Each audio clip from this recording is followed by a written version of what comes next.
And now Chapter 5 of the Antya Leela, how Pradyumna Mishra received instructions from Ramananda Roy. Shri Krishna Chaitanya Prabhu Nityananda Shri Advaita Gadadhara Shivasati Gaur Bhakta Vrinda.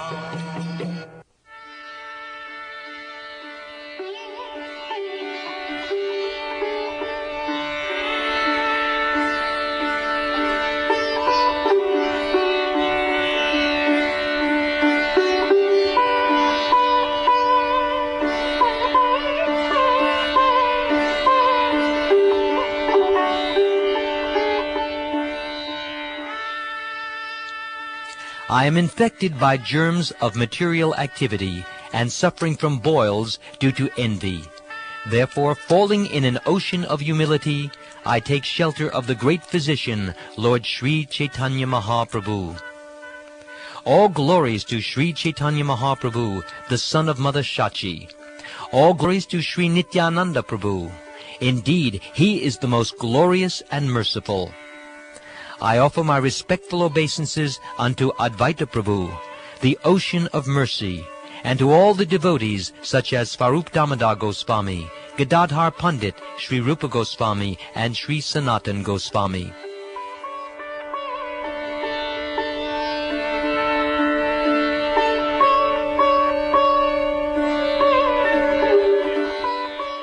One day, Pradyumna Mishra came to see Sri Chaitanya Mahaprabhu, offering his respects and inquiring from him with great submission. He said, "My lord, kindly hear me. I am a cripple-minded householder, the most fallen of men, but somehow, by my good fortune, I have received the shelter of your lotus feet, which are rarely to be seen. I wish to hear topics concerning Lord Krishna constantly. Be merciful unto me, and kindly tell me something about Krishna."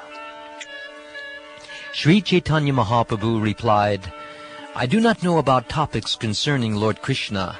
I think that only Ramananda Roy knows, for I hear these topics from him. It is your good fortune that you are inclined to hear topics regarding Krishna. The best course for you would be to go to Ramananda Roy and hear these topics from him.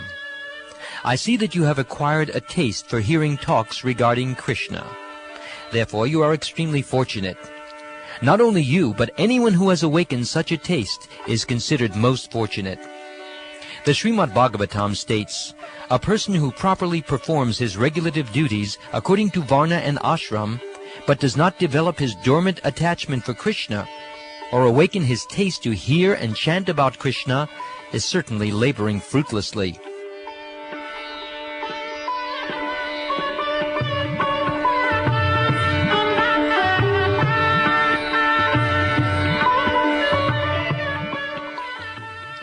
Pradyumna Mishra, being thus advised by Sri Chaitanya Mahaprabhu, went to the home of Ramananda Roy. There the servant of Ramananda Roy gave him a proper place to sit down. Unable to see Ramananda Roy immediately, Pradyumna Mishra inquired from the servant, who then gave a description of Sri Ramananda Roy. "There are 2 dancing girls who are extremely beautiful. They are very youthful, and they are expert in dancing and singing.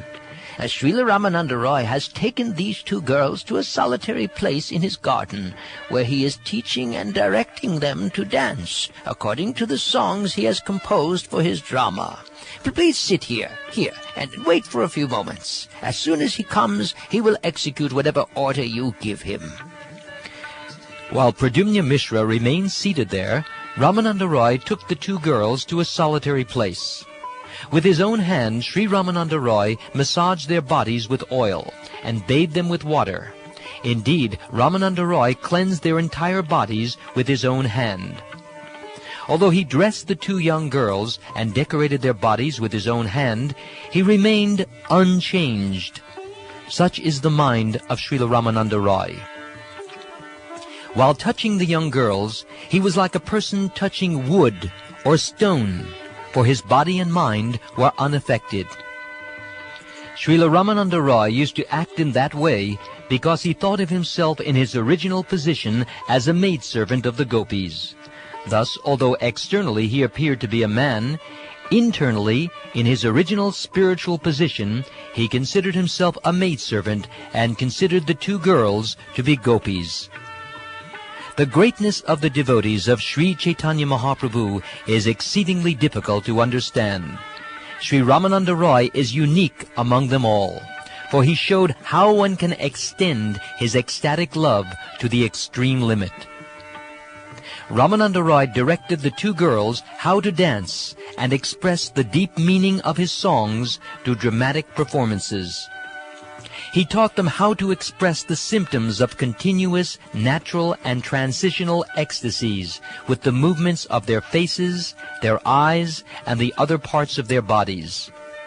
Through the feminine poses and dances they were taught by Ramananda Roy, the two girls precisely exhibited all these expressions of ecstasy before Lord Jagannath. Then Ramananda Roy fed the two girls sumptuous prasad and sent them to their homes unexposed. Every day he trained the two Devadasis how to dance. Who among the small living entities, their minds always absorbed in material sense gratification, could understand the mentality of Sri Ramananda Roy? When the servant informed Ramananda Roy of Pradyumna Mishra's arrival, Ramananda Roy immediately went to the assembly room. He offered his obeisances to Pradyumna Mishra with all respect, and then, with great humility, spoke as follows. "Sir, you came here long ago, but no one informed me. Therefore I have certainly become an offender at your lotus feet.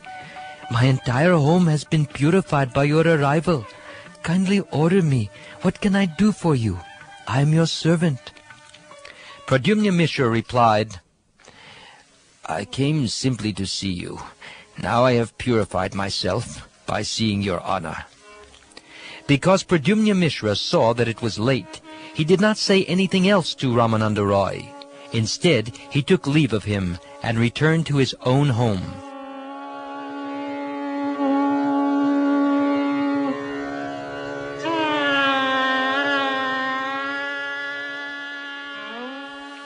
The next day, when Pradyumna Mishra arrived in the presence of Sri Chaitanya Mahaprabhu, the Lord inquired, "Have you heard talks about Krishna from Sri Ramananda Roy?" Pradyumna Mishra thereupon described the activities of Sri Ramananda Roy. After hearing about these activities, Sri Chaitanya Mahaprabhu began to speak. "I am a sannyasi, and I certainly consider myself renounced. But not to speak of seeing a woman, if I even hear the name of a woman, I feel changes in my mind and body. Therefore, who can remain unmoved by the sight of a woman? It is very difficult. Everyone please hear these topics about Ramananda Roy, although they are so wonderful and uncommon that they should not even be spoken. The two professional dancing girls are beautiful and youthful, yet Sri Ramananda Roy personally massages oil upon their bodies.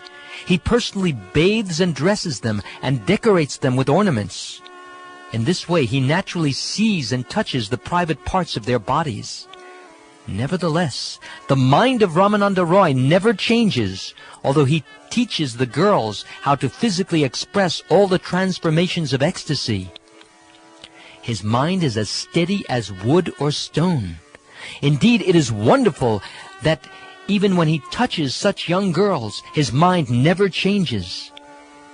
The authority for such acts is the prerogative of Ramananda Roy alone, for I can understand that his body is not material, but has been completely transformed into a spiritual entity. He alone and no one else can understand the position of his mind. But I can make a guess in terms of directions from the Shastra. Srimad Bhagavatam, the Vedic scripture, gives the direct evidence in this matter. When one hears or describes with great faith the pastimes of Lord Krishna, such as his Ras dance with the gopis, the disease of lusty desires in his heart, and the agitation caused by the three modes of material nature are immediately nullified, and he becomes sober and silent. Tasting the transcendental effulgent, sweetly ecstatic love of Krishna, such a person can enjoy life 24 hours a day in the transcendental bliss of the sweetness of Krishna's pastimes. A transcendently sober person who, with faith and love, continuously hears from a realized soul about the activities of Lord Krishna in his Ras dance with the gopis, or one who describes such activities, can attain full transcendental devotional service at the lotus feet of the Supreme Personality of Godhead. Thus, lusty material desires, which are the heart disease of all materialistic persons, are for him quickly and completely vanquished.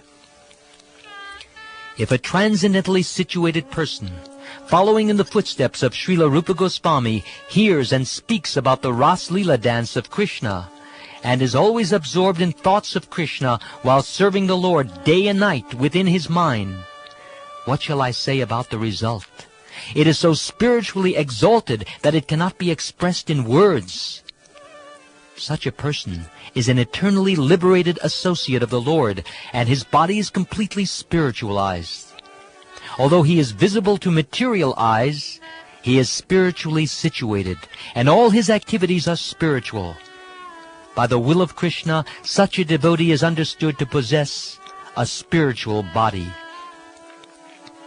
Srila Ramananda Roy is situated on the path of spontaneous love of Godhead. Therefore he is in his spiritual body, and his mind is not materially affected. I also hear topics about Krishna from Ramananda Roy. If you want to hear such topics, go to him again. You can take my name before him, saying, "He has sent me to hear about Lord Krishna from you." Go hastily while he is in the assembly room. Hearing this, Pradyumna Mishra immediately departed.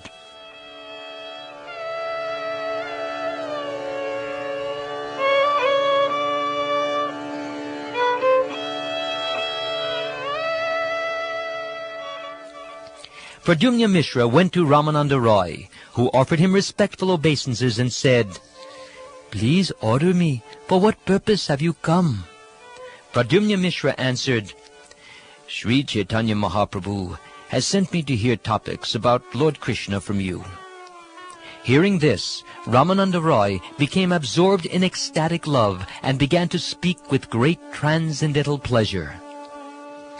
"Following the instruction of Sri Chaitanya Mahaprabhu, you have come to hear about Krishna. This is my great fortune. How else could I get such an opportunity?" Saying this, Sri Ramananda Roy took Pradyumna Mishra to a secluded place and inquired from him, "What kind of Krishna Katha do you want to hear from me?"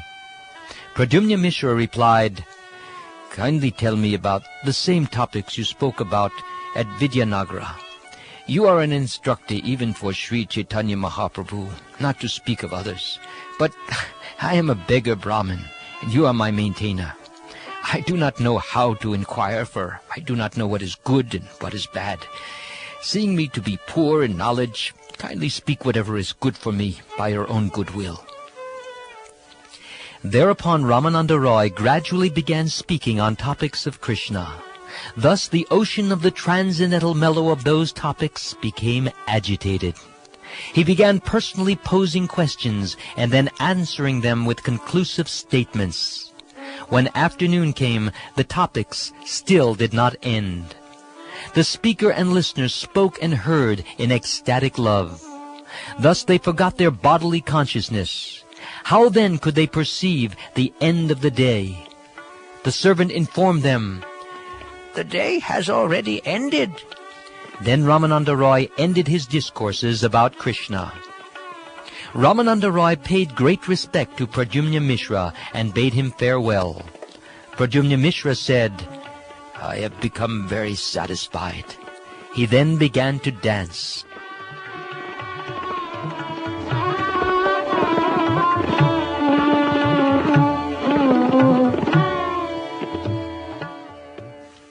After returning home, Pradyumna Mishra bathed and ate his meal. In the evening, he came to see the lotus feet of Sri Chaitanya Mahaprabhu. In great happiness, he worshipped the lotus feet of Sri Chaitanya Mahaprabhu. The Lord inquired, "Have you heard topics about Krishna?" Pradyumna Mishra said, "My dear Lord, you have made me extremely obliged to you, because you have drowned me in a nectarian ocean of talks about Krishna. I cannot properly describe the discourses of Ramananda Roy, for he is not an ordinary human being. He is fully absorbed in the devotional service of the Lord. There is one other thing Ramananda Roy said to me. Do not consider me the speaker in these talks about Krishna. Whatever I speak is personally spoken by Lord Sri Chaitanya Mahaprabhu. Like a stringed instrument, I vibrate whatever he causes me to speak. In this way, the Lord speaks through my mouth to preach the cult of Krishna consciousness. Within the world, who will understand this pastime of the Lord?" What I have heard from Ramananda Roy is like a nectarian ocean of discourses about Krishna. Even the demigods, beginning with Lord Brahma, cannot understand all these topics. My dear Lord, you have made me drink this transcendental nectar of Krishna Katha. Therefore I am sold to your lotus feet, life after life. Sri Chaitanya Mahaprabhu said, "Ramananda Roy is a source of all humility. Therefore he has attributed his own words to another's intelligence. This is a natural characteristic of those advanced in devotional service. They do not personally speak of their own good qualities." I have described but a fraction of the transcendental attributes of Ramananda Roy as revealed when he instructed Pradyumna Mishra. Although Ramananda Roy was a householder, he was not under the control of the 6 kinds of bodily change. Although apparently a pounds and shillings man, he advised even persons in the renounced order. To demonstrate the transcendental attributes of Ramananda Roy, Sri Chaitanya Mahaprabhu sent Pradyumna Mishra to hear discourses about Krishna from him. The Supreme Personality of Godhead, Sri Chaitanya Mahaprabhu, knows very well how to demonstrate the qualities of his devotees.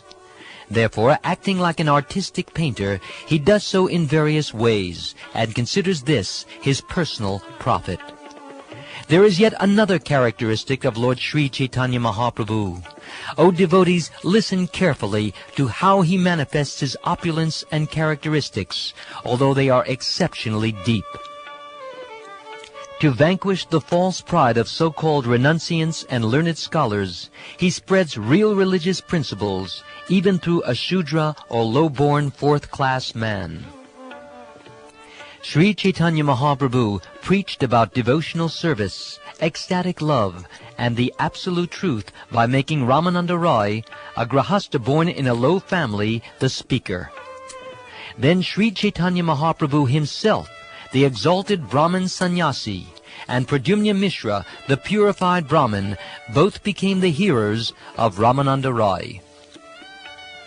Sri Chaitanya Mahaprabhu exhibited the glories of the holy name of the Lord through Haridas Thakur, who was born in a Mohammedan family. Similarly, he exhibited the essence of devotional service through Sanatan Goswami, who had almost been converted into a Mohammedan. The Lord also fully exhibited the ecstatic love and transcendental pastimes of Vrindavan through Srila Rupa Goswami. Considering all this, who can understand the deep plans of Lord Sri Chaitanya Mahaprabhu? The activities of Sri Chaitanya Mahaprabhu are just like an ocean of nectar. Even a drop of this ocean can inundate all the 3 worlds. O devotees, relish daily the nectar of Sri Chaitanya Charitamrita and the pastimes of Sri Chaitanya Mahaprabhu. For by doing so, one can merge in the transcendental bliss and full knowledge of devotional service. Thus Lord Sri Chaitanya Mahaprabhu, accompanied by his associates, his pure devotees, enjoyed transcendental bliss in Jagannath Puri, preaching the bhakti cult in many ways.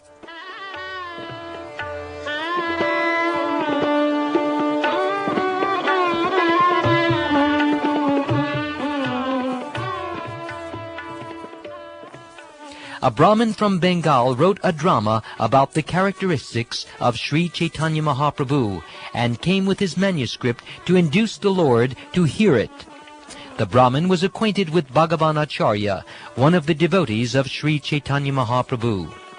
Therefore, after meeting him at Jagannath Puri, the Brahmin made his residence at Bhagavan Acharya's home. First, the Brahmin induced Bhagavan Acharya to hear the drama, and then many other devotees joined Bhagavan Acharya in listening to it. All the Vaishnavas praised the drama, saying, "Very good, very good." They also desired for Sri Chaitanya Mahaprabhu to hear the drama. Customarily, anyone who composed a song, a verse, literary composition, or poem about Sri Chaitanya Mahaprabhu first had to bring it to Svarup Damodar Goswami to be heard. If passed by Svarup Damodar Goswami, it could be presented for Sri Chaitanya Mahaprabhu to hear. If there were a hint that transcendental mellows overlapped in a manner contrary to the principles of the bhakti cult, Sri Chaitanya Mahaprabhu would not tolerate it and would become very angry. Therefore, Sri Chaitanya Mahaprabhu would not hear anything before Svarup Damodar heard it first. The Lord made this etiquette a regulative principle. Bhagavan Acharya submitted to Svarup Damodar Goswami, "A good Brahmin has prepared a drama about Sri Chaitanya Mahaprabhu that appears exceptionally well composed. First you hear it, and if it is acceptable to your mind, I shall request Sri Chaitanya Mahaprabhu to hear it." Svarup Damodar Goswami replied, "Dear Bhagavan Acharya, you are a very liberal cowherd boy. Sometimes the desire awakens within you to hear any kind of poetry. In the writings of so-called poets, there is generally a possibility of overlapping transcendental mellows. When the mellows thus go against the conclusive understanding, no one likes to hear such poetry. A so-called poet who has no knowledge of transcendental mellows and the overlapping of transcendental mellows cannot cross the ocean of the conclusions of devotional service. A poet who does not know the grammatical regulative principles, who is unfamiliar with metaphorical ornaments, especially those employed in drama, and who does not know how to present the pastimes of Lord Krishna, he is condemned. Moreover, the pastimes of Sri Chaitanya Mahaprabhu are especially difficult to understand. One who has accepted the lotus feet of Sri Chaitanya Mahaprabhu as his life and soul can describe the pastimes of Lord Krishna or the pastimes of Lord Sri Chaitanya Mahaprabhu. Hearing the poetry of a person who has no transcendental knowledge and who writes about the relationships between man and woman simply causes unhappiness, whereas hearing the words of a devotee fully absorbed in ecstatic love, well, that causes great happiness. The standard for writing dramas has been set by Rupa Goswami. If a devotee hears the introductory portions of his two dramas, they enhance his transcendental pleasure. Despite the explanation of Svarup Damodar, Bhagavan Acharya requested, "Please hear the drama once. If you hear it, you can consider whether it is good or bad." For 2 or 3 days, Bhagavan Acharya continually asked Svarup Damodar Goswami to hear the poetry. Because of his repeated requests, Svarup Damodar Goswami wanted to hear the poetry written by the Brahmin from Bengal. Svarup Damodar Goswami sat down with other devotees to hear the poetry, and then the poet began to read the introductory verse. "The Supreme Personality of Godhead has assumed a golden complexion and has become the soul of the body named Lord Jagannath, whose blooming lotus eyes are widely expanded. Thus he has appeared in Jagannath Puri and brought dull matter to life. May that Lord Sri Krishna Chaitanya Deva bestow upon you all good fortune."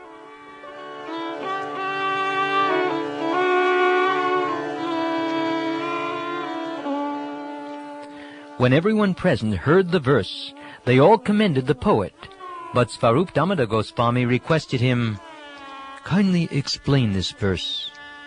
The poet said, "Lord Jagannath is a most beautiful body, and Sri Chaitanya Mahaprabhu, who is exceptionally grave, is the owner of that body.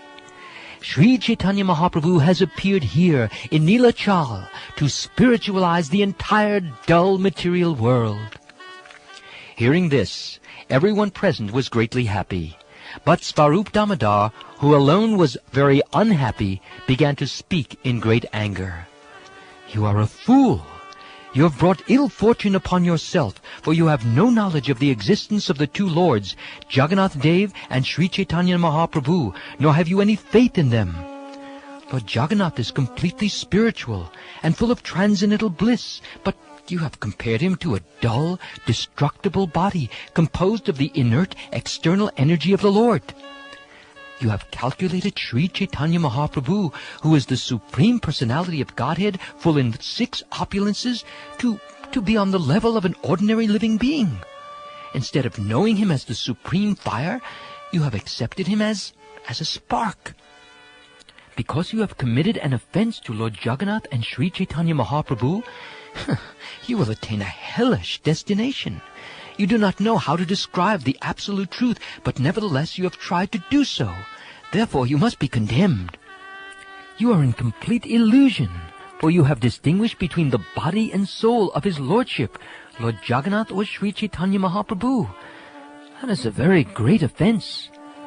At no time is there a distinction between the body and soul of the Supreme Personality of Godhead.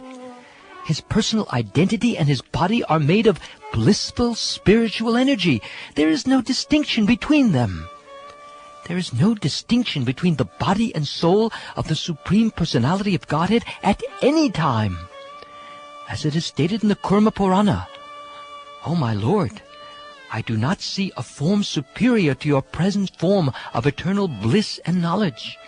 In your impersonal Brahman effulgence, in the spiritual sky, there is no occasional change and no deterioration of internal potency. I surrender unto you because whereas I am proud of my material body and senses, your lordship is the cause of the cosmic manifestation, yet you are untouched by matter." And in the Srimad Bhagavatam, Lord Brahma says, "This present form, or any transcendental form expanded by the Supreme Personality of Godhead, Sri Krishna, is equally auspicious for all the universes. Since you have manifested this eternal personal form, upon whom your devotees meditate, I therefore offer my respectful obeisances unto you. Those who are destined to be dispatched to the path of hell neglect your personal form because of speculating on material topics.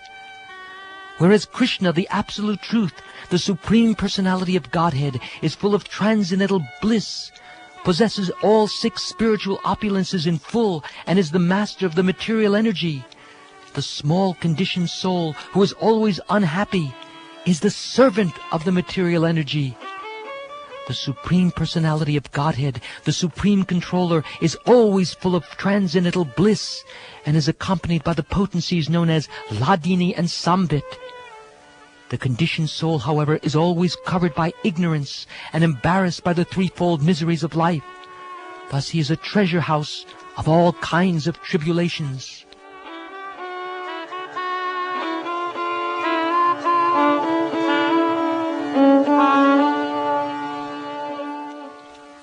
Hearing this explanation, all the members of the assembly were struck with wonder. Svarup Damodar Goswami has spoken the real truth, they admitted. The Brahmin from Bengal has committed an offense by wrongly describing Lord Jagannath and Lord Sri Chaitanya Mahaprabhu.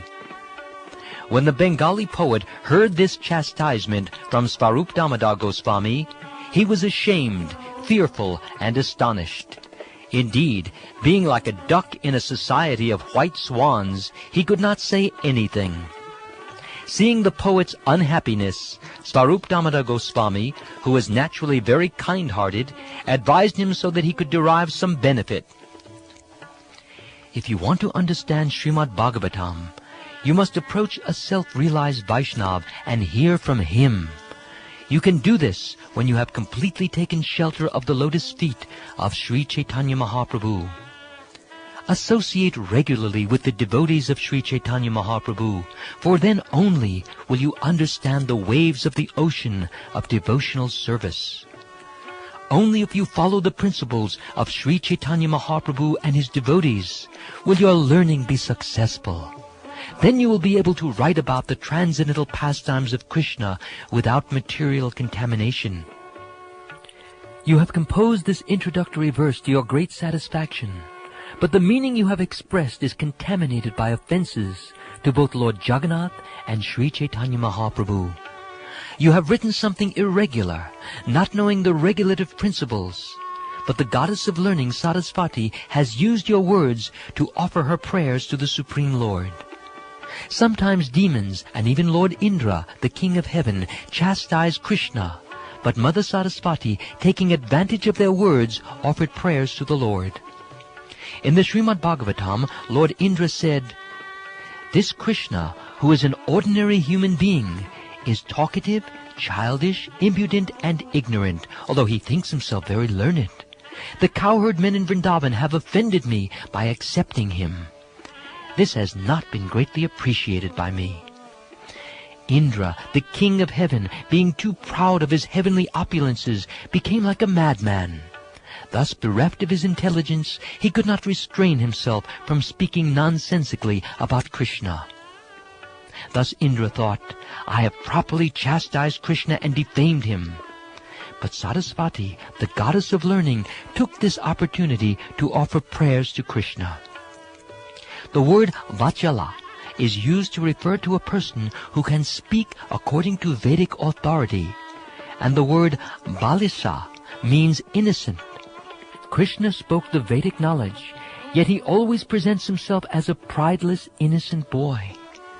When there is no one else to receive obeisances, one may be called Anamra, or one who offers obeisances to no one. This is the meaning of the word Stabda.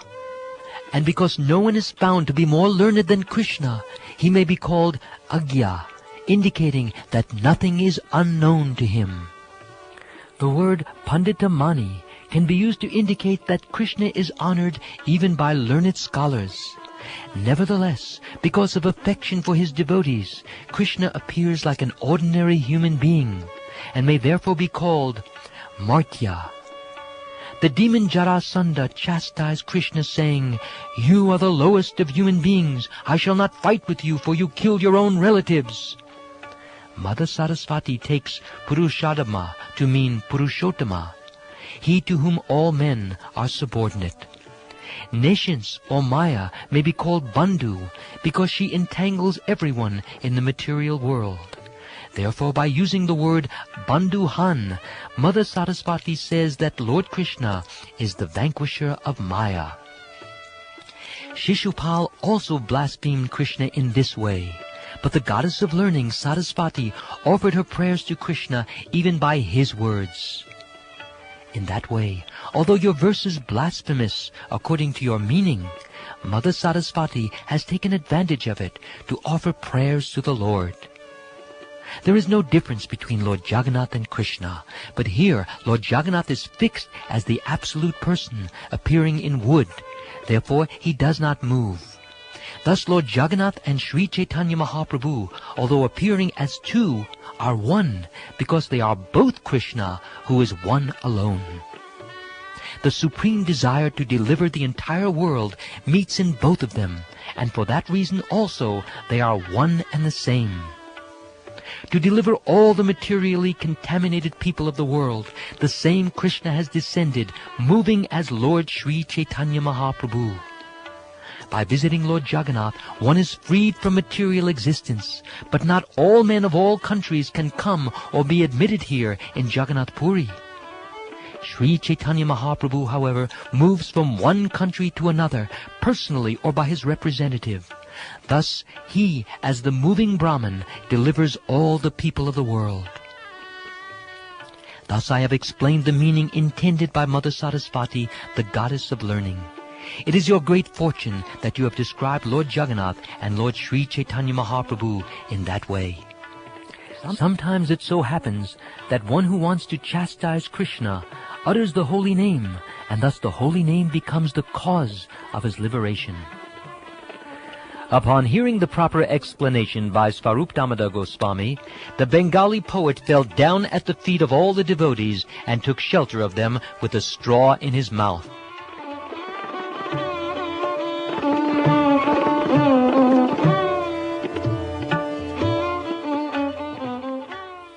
Thereupon all the devotees accepted his association. Explaining his humble behavior, they introduced him to Sri Chaitanya Mahaprabhu. By the mercy of the devotees of Lord Sri Chaitanya Mahaprabhu, that poet from Bengal gave up all other activities and stayed with them at Jagannath Puri. Who can explain the mercy of the devotees of Sri Chaitanya Mahaprabhu? I have thus described the narration concerning Pradyumna Mishra and how, following the order of Sri Chaitanya Mahaprabhu, he listened to discourses about Krishna spoken by Ramananda Roy. Within the narration, I have explained the glorious characteristics of Sri Ramananda Roy, through whom Sri Chaitanya Mahaprabhu personally described the limits of ecstatic love for Krishna. In the course of the narration, I have also told about the drama by the poet from Bengal. Although he was ignorant, because of his faith and humility, he nevertheless obtained the shelter of Sri Chaitanya Mahaprabhu. The pastimes of Lord Sri Krishna Chaitanya Mahaprabhu are the essence of nectar. From the stream of one of his pastimes flow hundreds and thousands of branches. Anyone who reads and hears these pastimes with faith and love can understand the truth about devotional service, devotees, and the transcendental mellows of the pastimes of Lord Sri Chaitanya Mahaprabhu. Praying at the lotus feet of Sri Rupa and Sri Raghunath, always desiring their mercy, I, Krishnadas, narrate Sri Chaitanya Charitamrita, following in their footsteps. Prabhu Nityananda Shri Advaita Gadadhar Shivasadi Gaur